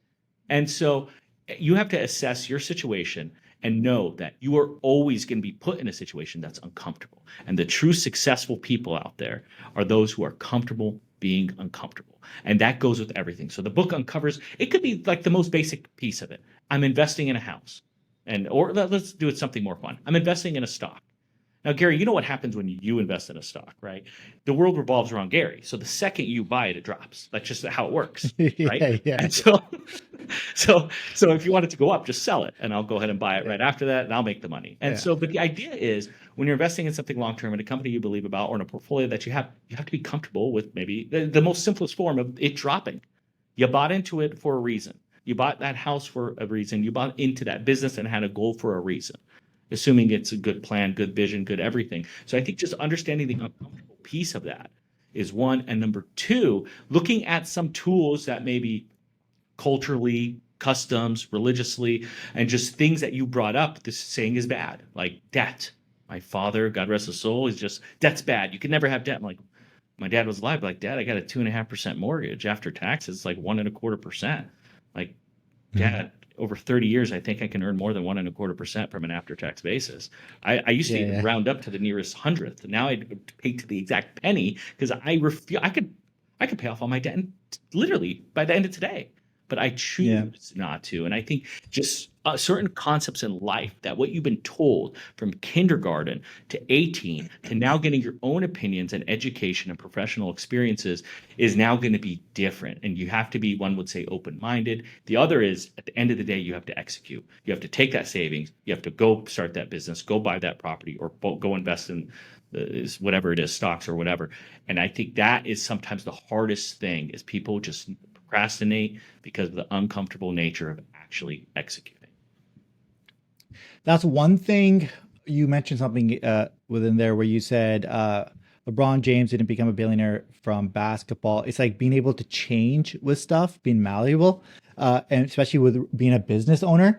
I kind of wish I knew that before I started. I had a very concrete version and vision of what my company would be, and it is 5% of what my original vision is. It's completely different now. And I just kind of like moved with what was being given to me and shifting with things. Now I'm better off than I ever thought I'd be, but it's like this completely different animal now, right? Where I'm like, oh gosh, I wish I knew that because I spent a lot of time, a lot of wasted time pre-planning, not starting because I needed to be close to perfect, have everything templated out, all these different things like lined up. So when I press the on button and go, it's going to run. It's like I did all that, turned it on, and then within like a week, things started changing. Because you're getting real time feedback on what the universe actually, what the world wants, and you're adjusting in real time. And then all of a sudden, it's like I wanted this, but the market demanded this, and now I'm suddenly somewhere completely different. And if I had just started 6 months earlier, I would have got access to that data faster. I would have optimized it faster and got here even faster. So it's I forgot there's a term for it where people like pre-plan into stagnation. Like they just do all this pre-thinking and then they never start. And I think one of these people, I had this guy, Jerry Kroll, on. He's a CEO of a electric vehicle company, longevity company. And he actually has a book as well. And when I was reading through his book, a thing that stood out to me, because like he's very successful, was his ability to sort of put together the idea and then execute on it and build a company and then adjust it in real time. And I was like, that's what it is. I'm like, because he's been doing this consistently for 40 years. And I learned the hard way. That's why I knew. And now, since I got that lesson, man, things are flying. It's like ideation to execution is like same day. Like I don't even think I wait. I go, boom, boom. Oh, it didn't work. Boom, boom. It did work. Oh, that, and I'm immediately going. So that's a commonality you're seeing within these guys who are like the ultra wealthy is that ability. Oh yeah, absolutely. I mean, just everything in general, just you have to be able to adapt, and no matter what comes at you, I mean, you just have to be able to execute on it. And I think just when you look at just the common theme of everything that's out there is staying disciplined, but also having the comfort to pivot if needed. Because you can't be disciplined, right? You're not trying to say just because you have a great idea, hardworking, every business is going to work. Right? We Mm-hmm. can't assume that because then you're just going to keep going into debt and hoping for one day the pop happens and you're going to make a bunch of money. So you also have to have the discipline, the uncomfortableness of pulling the plug on something. Yeah. And so there it goes both ways, but yeah, people in general, I think they're survivors, they're winners, and cuz you have to. You just have to. And so the one big difference is there are certain people that are always winners. Like I would say winners win, shooters shoot. And so at the end of the day, just some people are just afraid to shoot and sometimes people are afraid to put themselves in the situation where they can win. Because just like and you said this, right? So much have you learned. Well, imagine us like in high school having the knowledge we have today. Like sometimes I'm like, Yeah. thank God I achieved the level of success I did later before I got married. You know what I mean? Like it's just like certain things happen for a reason, and that's why at the end of the day, like you're always going to be smarter knowing what you know now. That's why they say making the first million is the hardest that you can do. Once you open a company, why do I have a few other companies? Because the first one was hard. You learn so much. If I were to restart over again, I would be Yeah. so much faster where I'm this day. And so yes, and then of course there's the other side of it is it's like, okay, you build that niche. Now, some people say, well, if I would have done it differently, I would have had the niche somewhere over here or whatever it may be. So at the end of the day, your original idea of where you thought something's going to be comfortable. It doesn't always work out the way I thought I was going to have four kids, two girls and two boys. I got three kids, like it's just, you got to be comfortable with it. Not everything goes the way that you want. And that's fine. We call that life and life throws curveballs at you. You just have to be good at swinging and stepping up to the plate. I don't think I could have handled my lifestyle before I got sick. I don't think I would have had the stress tolerance. I don't think I would have had the resilience. I don't think I would have been able to do any of this stuff because a lot of the stuff I deal with now, I don't even sweat because I'm like, this is nothing. And I don't know if I would have had that same sort of reaction to it if I hadn't gone through what I'd gone through. So at the time, what seemed like the end of me ended up being the greatest thing because I don't even think I would have been nearly as good of a dad or a husband if I didn't go through that as well. I think for me, it was a trial by fire, a maturity process from like young man to actual grown adult. And it just learned it the hardest way possible, where it's actually, I can say this now because I'm in one piece, but it's the best thing that ever happened to me Right. because it's given me all my life is because of that. It gave me all the stress tolerance and appreciation that I needed to actually go about living my life the way I should have It's been living it's the it. definition. If it doesn't kill you, it makes you stronger. And it's a Yeah, mindset that helps that. And now it yeah, defines who you are. And so yeah, yeah. that made you the person, the resilient person that you made today. And that's just a kind of another thing that everybody should be listening about, talk about in the book, and so on. Like, what is negative to you happening today? So many people out there say, "Why me?" And like you mentioned, people getting sick or I can't do this. You can't have that mentality. You have to have a positive mentality, blindly positive. Like you Yeah. lose a job, nobody wants to lose a job. You might feel like a loser. Maybe you got fired from the job, not even let go. And you feel like I did something so stupid. And just you have to have some mentality of like, that happened for a reason. You're religious. God did that for a reason. And be positive. Positivity is so important. Find positivity. There's so many people that are so negative. If you find positivity, and this is why they say the best business owners, entrepreneurs, and so on are always positive, optimistic people, because you have to, number one. But if you're naturally like that, man, success is near. Yeah, that's one thing I've spoken a little bit about is being delusional with yourself and thinking you can do anything, right? And always like I actually like that's how I live my life. But then also thinking the most pragmatic and functional way of actually achieving that goal, like be a realist when it comes to actually achieving that goal, but being delusional with setting up that goal. One thing I do think about is I go, okay, great. So I can do what I do because I had like one big moment that created a stress ball, conditioned my body to do this. But I go, well, how do we teach this? And I thought about this. I realized managing stress, managing taking on more in life is like building up your immune system to life, right? If you live in a bubble and you don't have anything, when something bad happens, like a callus, it can make or break you, right? And then you'll have a breakdown and you won't be able to move past it. But if you're someone who slowly introduces those stressors to your life, do slightly harder things over time, you build up an immunity to life and stress and hardships. And I think maybe that's what I lacked before, that immunity. So life just went, here's a lightning bolt of it. You need a dose because you got to go get on with the rest of your life. But I think as like a younger person or someone coming up, it's like find ways to be uncomfortable slowly over time because you're building up an immunity to stress, to hardship, to stuff. So when you do something that seemed impossible 5 years ago, you do it now, it doesn't seem that hard because you've been building up an immunity to stress and hardship over the last 5 years. And I talked to a younger guy who didn't like talking to new people. I said, dude, just talk to anyone, just introduce yourself.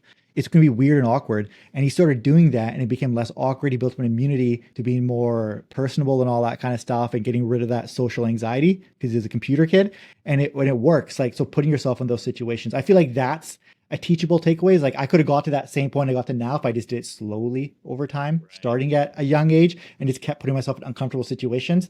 Rather, I didn't do that. So I just got a lightning bolt moment instead. Right. I feel like that's the most teachable way to get the same effect of what sort of happened to me.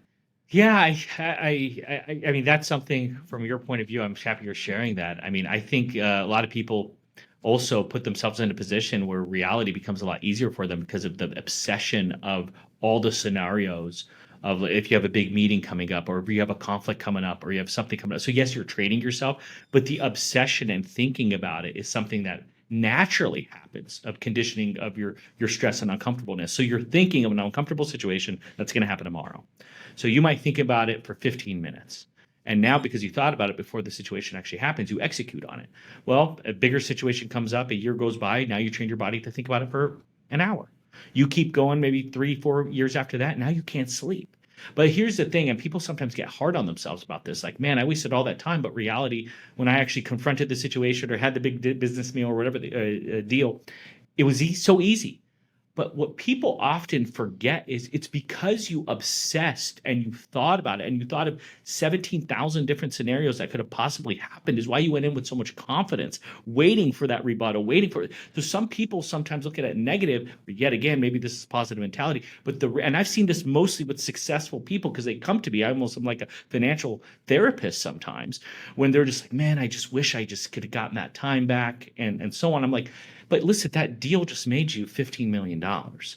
Like the fact you missed one night and yeah, of sleep and thinking or 1 week, look at what you achieved in that 1 week period of that was on your mind 95% of the time.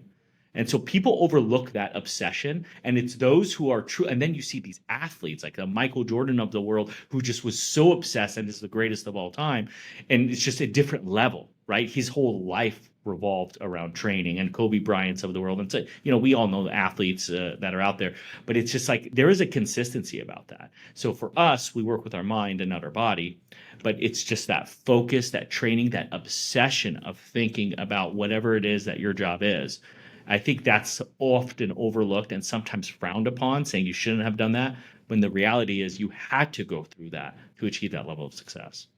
Let's talk about obsession because I've used that word a lot because often people close to me be like, you're obsessed, unhealthy obsessed, because I'll obsess about stuff, right? Until I get to where I want to go. That's sort of, I guess that's the underlying theme of sort of how I get to where I am. It's just a crazy obsession. But then I'll watch like a Michael Jordan documentary. It's like he was obsessed. Everyone was obsessed, right? I'm like, they're all obsessed, right? So I'm like, okay, it's a common theme, right? And I always feel like you're obsessed, slow down from people who aren't quite doing as much as you and not trying to achieve as much as you. So I almost feel like I'm talking to a wall sometimes when I'm trying to explain, like, no, this is just how I'm hardwired.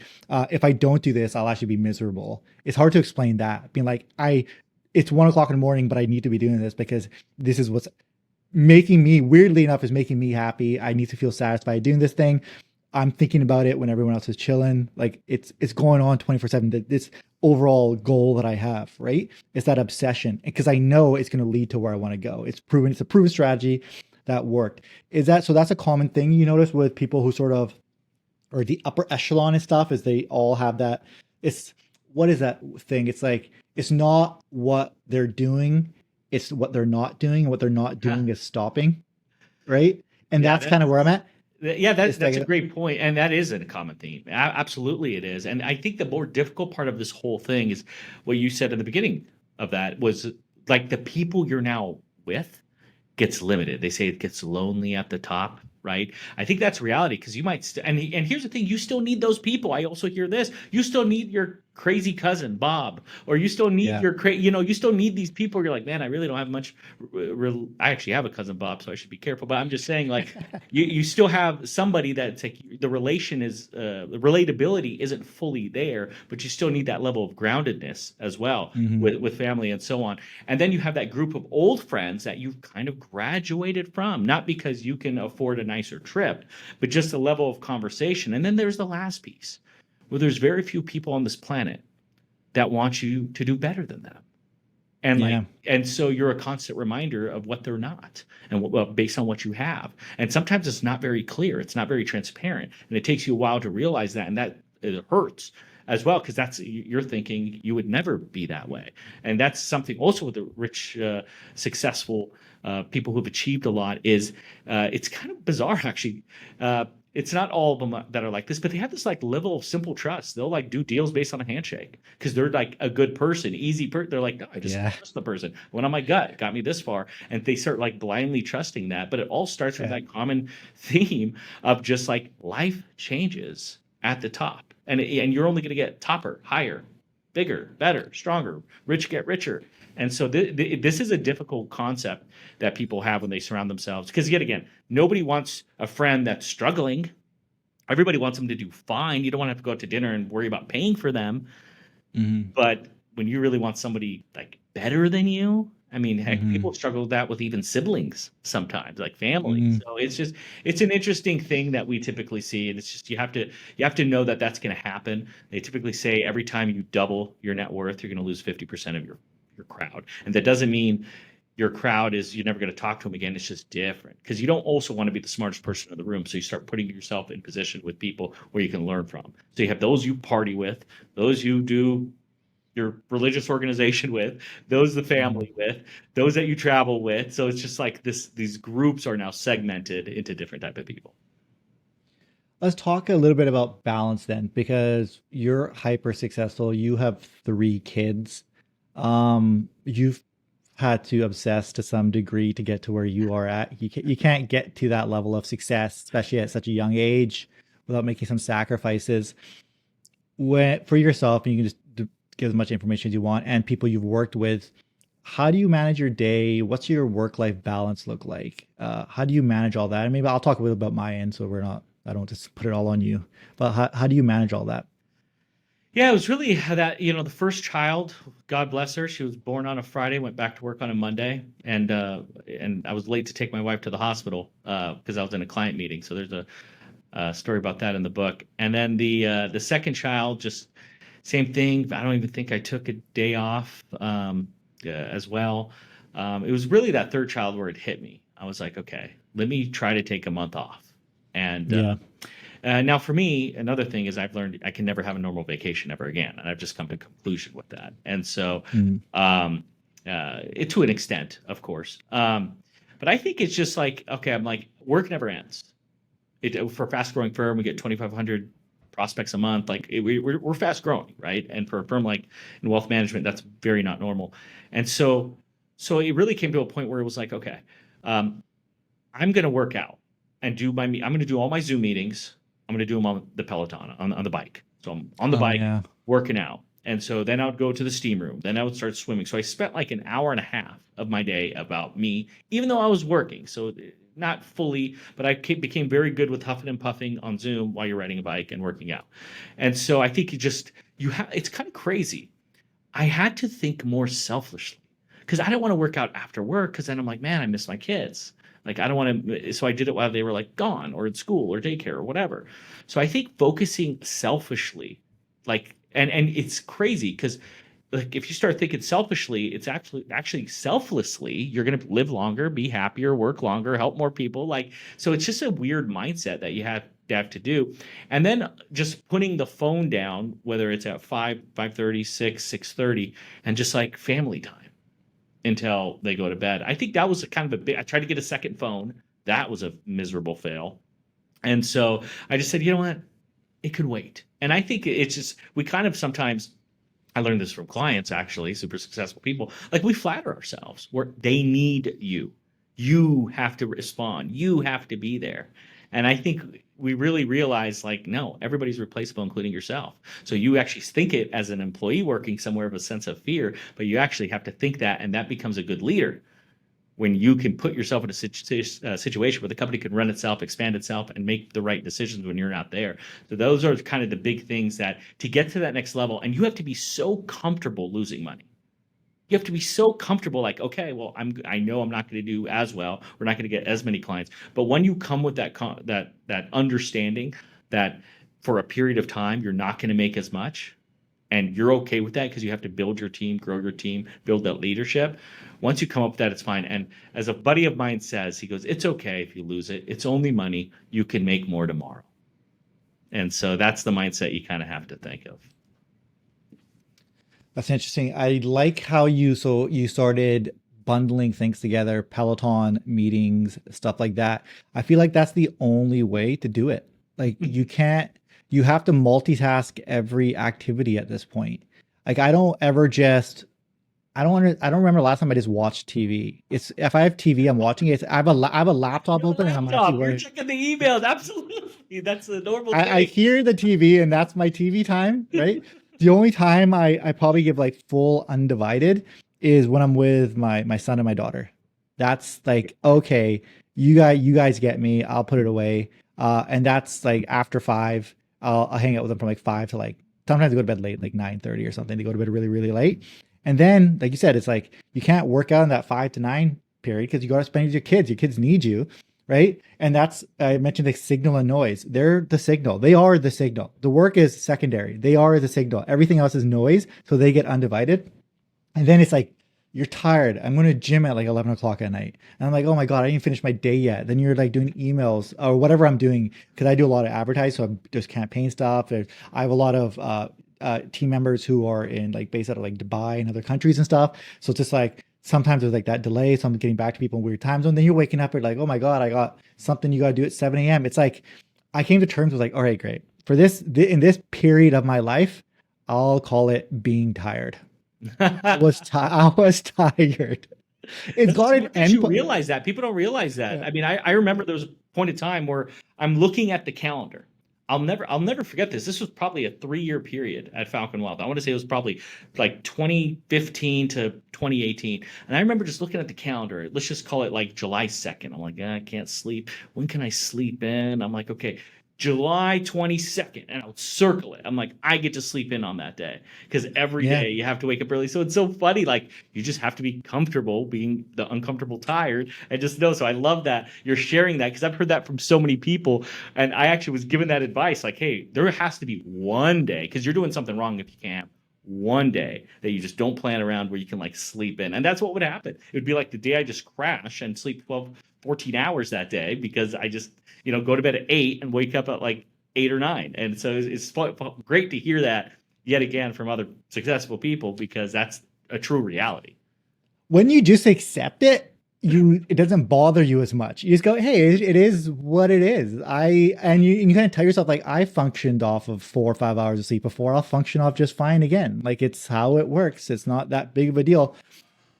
Another thing I think about now is intentionally putting a cap on success because because it could be taking up too much time.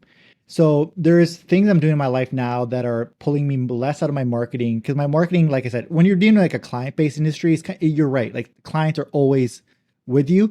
So I've actually intentionally, I stopped accepting new clients. I'll accept them through referral now. Like, if I really want to work with you, but I don't accept them anymore. I go like, I don't want to increase workload. I actually put a cap on it, which is Smart. I'm like, And there's I'm a first genius behind that. From a marketing point of view, just in general, there's getting more genius requests. behiin that. Absolutely. Yeah, People want there's a what they wait can't list. have. There's a wait list now, Yeah. right? But I'm like, but a couple reasons. Like first, do the client-based industry do the best job possible. I don't want to like you don't want to get too many people on. You're half-assing your product. Secondly, it was more because uh, I just didn't want to do the extra work that come. I don't want to build a bigger team. I don't want to do more of this. I actually want to do more of this. I was like, this is a little bit easier to fit into the lifestyle I'm building for myself because I got enough money. This isn't about money anymore, right? Right. So I Right. was like, okay, I'm gonna start moving it over. Like the money goals got hit a long time ago. So I was like, okay, I'm gonna start moving here into this area more. And the reason why it really kind of hit me hard was I take my daughter to jujitsu. So she does Brazilian jiu-jitsu. She's only 3, but she's Good for great at you. jiu-jitsu, Love that. right? She has to be. Well, my thing was like I don't want her to find a knight in shining armor. I want her to hold the sword and shield herself. That was the way I look at it.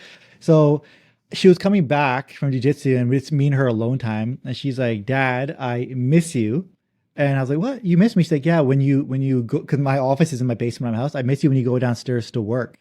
I went, "What?" She's like, "Yeah, I miss you. You're gone because I'm gone. I'm only gone 8 hours. I'm only gone 9 to 5. It's not that big of a deal." And I'm like, "What? What are you doing?" She missed you, and I died inside. I went, Uh-huh. "This." I'm like, "What am I doing?" So I was like, "Okay." So I made changes. I didn't stop working 9 to 5 now. So I'm in my office, but I'm filming with you. But now when I know I just have to do laptop work, boring work, which most of my job is just boring, looking at data and analytics, I go upstairs. I sit with her because she's at home, open up my laptop. She opens up her kid laptop and she just doesn't even talk to me. She does work beside me. I made a subtle shift. Same work. I do that. So like I'm doing that. And more of my life is gonna be pivoting to that. And more of my life will be, and I'm trying to figure out how to keep income the same from everything, but reducing time from in during the day from 8 hours to like 5 hours, and then keeping my nighttime working the same. I'll still be that crazy guy who works like 2 a. I'm still getting like 8, 10 hours a day in that way, but I'm putting. But that what that does is, I guess what I'm getting at, it puts a cap on success. That's 3 extra hours a day that I'm just not working anymore because I'm spending it with my son and my daughter. But for me, the money I would have made from that 3 hours is not worth hearing my daughter say, "I miss you." Like that's too soul crushing. I was like, Yeah. that was me being like, "All right, you win. There you go." Like, she's gonna go to, and maybe I'll increase again when she goes to preschool, right? I'm like, great, I'm Right. back. But right now, I'm like, I'm her main influence. I'm like, I gotta do something about this here. I'll just get even less sleep at nighttime. Like I gotta get everything I gotta get done every day, but I gotta make it work somehow, and I gotta fit this in together. Like I gotta It's make this work. interesting. I heard from a client who has just the most successful kids, Mhm. and I have a handful of clients, and I always want to learn, like, how the hell did you do it? You gave them the world. You have the Yeah. nicest house out of everybody, like in the like multiple cities around you. Like, how do you, have such grounded kids? Went to Carnegie Mellon engineering, got a job making 250,000 a year out of college. Like, how is this possible? Like, how did you do all this? And one thing that he shared with me that I thought was pretty cool that I've incorporated in my life like 2, 3 years ago was like his son was saying, "Hey, let's play catch, let's do this. Hey, especially during the summer." And his response was, "Is like, hey, and no matter how much money he has," and he was like, "I have to go to work. I don't own this house." "What do you mean you don't own this house?" "Actually, the bank owns this house." Like, part of me wants a mortgage forever just for that alone. But it's just Yeah. like, if I was rich, you know what rich is, right? When you don't Yeah. have to work. I have to work.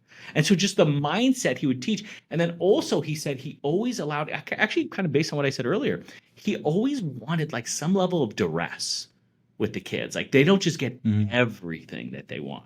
Yeah. Like, he has to take, it wasn't iPads back then, but like the iPads away, the laptops away. You get no cell phone, assuming, he didn't go into detail, but he just shared there's always some level of like duress. We don't want to give them the perfect life. And I always thought about that, like, obviously, 3 is different than 13, obviously, but like, because that you just never get that time back. After that, they start talking back and smarter than you and all that stuff. So there's those precious, important core periods. And then he also kind of mentioned, he's like, "Hey, listen, kids are going to learn everything. They're going to have their own personality, everything by 10 years old." and I've seen a few studies on that said something similar. You you got the first 10 years, baby. After 10 years, like they're themselves, you're still going to teach them, they're still going to listen, they're still hopefully going to respect you, maybe fear you depending on your style, but like you have 10 years. And so that's something that's also like a precedent, as my daughter recently turned 10 years old, and I've been thinking about that since she was probably 3 or 4 years old. So it's just like things that we learned, because like, why do we work hard? And this is like the most messed up part about everything. Most people work hard not just for themselves or to be on the cover of a magazine or to have all the money in the world. It's like for legacy. It's for like, I work hard for my family, for my kids. And the irony is like, if you're not even spending time with them, then what the hell are you doing? And so that's kind of like the big piece, which is like, God bless you for doing what you're doing. And that's the right way to do it. Like, if you're doing it for them, be around them. As I said earlier, and maybe what stimulated you to bring up that comment is, you can always make more money tomorrow. That's what it was. I think that's what, and I'm teaching her to work. I'm like, I'm working. She's watching me work. I'm like, I'm working. Like I have earbuds in, I'm working. And sometimes she'll be like, what you doing? I'm like, I'm doing my campaigns, and I'll show her my campaigns. And she'll be like, oh, okay. And she'll tap on her laptop. So she's watching me work. You've been really gracious with your time. I just want to go into one more subject before I let you go, because we've been talking for a while. I know you have other stuff you got to do. We're talking about family. We're talking about that. We've been talking about how to build our wealth. One thing I'm obsessed with is generational wealth. I am trying to create a Gill empire for my kids. I want them to inherit stuff, add on to it, and then their kids add on to it. I built my success off the backs of my parents. My parents weren't wealthy by any means, but they were immigrants who moved here. And what they did give me was an opportunity in Canada. I had a roof over my head. I was well fed, and they loved me the best that they could. And that was enough for me to have enough confidence to get into the world and take opportunities as they came, right? They gave me step one. I started there. So I started at a good, I feel like I started at a head start. Having parents that care about you, being fed every day, regardless of what it is being fed and being given a hug is really all you really need. And I was Really given all that. you need. We want to get them all this stuff. We didn't have the power Yeah. wheels, the computers, everything. All they really need is your time, your love, and a Yeah. full healthy diet. And But yeah, I understand how even rare that is. Like not everyone has that luxury of to have that. So I was lucky, and that was my head start in life, just having that. Now my kids will have a head start of everything I build. I am hell bent on teaching them financial responsibility before they turn the age of 18. Managing credit cards, investing in the stock market, understanding how to manage and run a business before they're 18, by the way, how to build a business from the ground up, how to work a shitty hard job. They will have their equivalent at McDonald's. I want them to suffer. I want them to understand how to do all that and get very little out of it, right? I am in digital marketing, so I do not no tablets, no cell phones for them. If they want to go on Facebook, they'd have to go through my account if they ever want me to get older. Only because I know the psychological damage that happens because I'm in advertising and what happens to young minds. Not until they get older, or if they're smart, they're good enough at hiding it from me. If they can hide it from me efficiently, then they deserve to have hard it. That's enough to realize. Yeah, totally yeah. good point. To be honest, yeah. If they're doing bad stuff and they don't get caught by me, good. You're smart enough to get away with it. Good for you. So that's sort of my strategy. How do you feel about that? Like, and how much importance you put on? Because you said your daughter's 10 years old. Yes. Yeah. So when are you, or if you've already, have you started a process of financial literacy for your children to make sure that when they do leave the house, they kind of have that toolkit, whether they listen to it or not, at least they have it? Or have you started that process? Are you going to start it? Yeah, so I mean, I started that as early as just giving them money, giving them a little, buying them a wallet or my daughter a purse, and having them save Yeah. money. I give them a little check register where they can, every time they get money from a birthday or something, they just write in how much they got, so they add to the total of it. My daughter tells me she's saving for a house. I'm like, okay. And so now I'm talking to her about investing. I'm like, how much is in that? Well, it's the same as last time. I go, so it hasn't grown. Well, no, I can only grow if you give me more. I was like, not really. And so Yeah. obviously saying what you do for a living is a little bit hard to Yeah. articulate to a 10, 7, and 4-year-old. But at the Yes. same time, like everything is, I always say, like, I try to keep things simple. And the motto of my company is planning made simple. That's what we trademarked. And so the irony is you can make it as complex as it needs to be. But the idea is just like your money, you can either use it, spend it, you can save it, you're going to get taxed on it, And like these three core pieces is the same thing with estate planning and legacy wealth. Like your money only goes three places. Like when you die, it goes to your heirs, it goes to taxes, or it can go to charity. Like there's only three places. Like I really try to simplify it. So like when you're building out like these legacy plannings and things like that, I think involving kids and family is important. People, I read something, let's just call it 3 or 4 years ago, where parents are more comfortable talking to their kids about sexual relations than they are about money. I think that's insane. Mm, And so, yeah. and maybe it's a cultural thing, but the idea is talking to them as much as you can. I love that you're talking debts and credit cards, and because financial literacy is something in quite frankly the world, and I think it's intentionally done because the more financially illiterate, the more you can take advantage of people, and everybody wants everybody's money. And so, but by making them financially literate, I think is huge. And I love that you said, and one consistent thing, and I wrote this in the book, was some of the most successful clients I've had. I don't care if they built an empire. Their kids never came and worked with them on day one ever. They're like, you're working somewhere 3 to 5 years. And if you look, Yep. if you excel, stay there. Great. God bless you. But when you come back, now you can either appreciate the family business, you can you learned things that you could share with us that we can enhance our operation. So it's crazy how consistent that is versus nope, nepotism at its finest. You're coming in and you're a VP. Yeah, well, yeah, the goal is to make people kinder and smarter than you. I'm hoping that when I'm in my 70s, I can take advice from my son and daughter. I'm like, hey, how do I do this? And they can tell me stuff. That's That's the how you goal. know you're a great parent. Yeah. Is when Yeah. your kids are better than you. And better is loose, right? Like, you know what I Yeah. mean? But we're talking like financially set up. You raised a good human being. They're respectful. Like there's core common things like we learned in kindergarten, just core Yeah. common things. And if we did that, then I think we're the richest people in the room. Good human being first for sure. We don't need another rich asshole running around. Like it just just be like a nice person first. That's what we really need. Or how much of your because you deal with a lot of like are you dealing with a lot of people who are part of that giant wealth transfer? Because there's that giant wealth transfer happening now. Is that a lot of your week taken up setting all that stuff up for people? Because that's huge, especially in the stock market industry. And just to give you context, a lot of these companies, publicly traded companies, are really targeting people in their 20s and 30s now because they're like, oh, they're the ones getting all the money.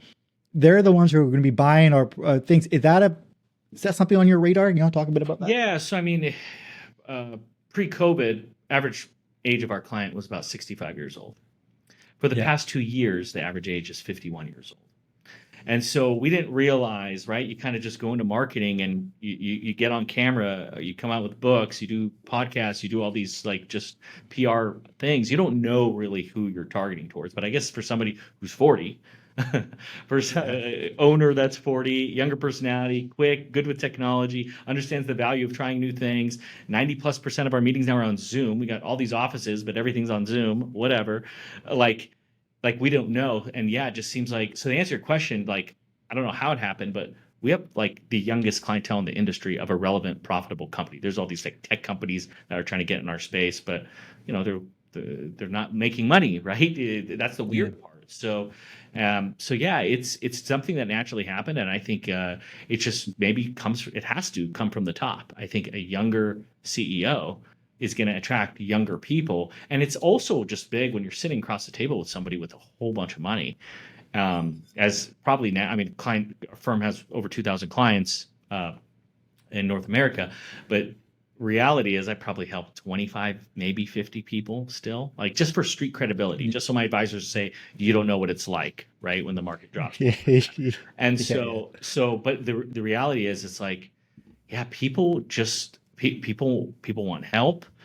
People are good people, and I think at the end of the day, we don't know what it's going to be like in the future, and so adapting to a younger demographic, I think, is huge. And it's been a massive, it's been a massive blessing. It's been a massive success, and you know, our whole job is to try to help as many people as possible. And I think we're doing a really good job of that. I think that's a great place to end it. Gabriel, thank you for talking to me today. Check out the link, like I mentioned before, guys, in the comment and the description. Check out Falcon Wealth Planning for all your wealth planning needs. Check out the Amazon bestseller. There's a link there, How the Rich Get Richer. Grab that on Amazon. Gabriel, Thank you so much for speaking with me. I really enjoyed this conversation. Thank you, Gary. It's been a pleasure.